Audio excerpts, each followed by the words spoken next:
వాళ్ళ కెపాసిటీ కంటే ఎక్కువ పేషెంట్ తీసుకోవడము, రెసిడెన్స్ డాక్టర్ లేకుండా మెడిసిన్ డాక్టర్ ట్రీట్మెంట్ చేయడం. మేము మా రైతు పక్కన రైతు లారీ సీరియస్ కండిషన్ చూస్తాను కూడా ఎంప్లాయీ మమ్మల్ని ఎక్కువ ముఖ్యంగా గతం లిఫ్ట్ పైకి పోయి అపార్ట్మెంట్ కింద పడుతుంది లాస్ట్ టైం. ఎందుకంటే చిన్న ఫ్లోర్ లేకపోతే మేము మా అందులో ఎవరు కూడా మేము మేము 5 ఫ్లోర్ బాబాయ్ మేము ఫస్ట్ ఫ్లోర్ 3rd ఫ్లోర్ పోదామని బట్ నచ్చింది కొట్టేసాం.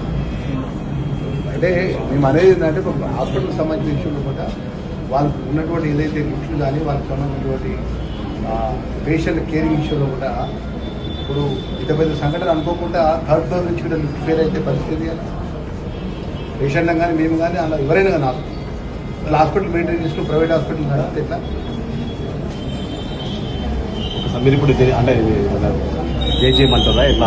ఇమీడియట్గా ఏదైతే జరిగిన సంఘటన ఎంక్వైరీ చేసి చట్టపరంగా యాక్షన్ తీసుకోమని చెప్తున్నాను. University doctor MBBS doctor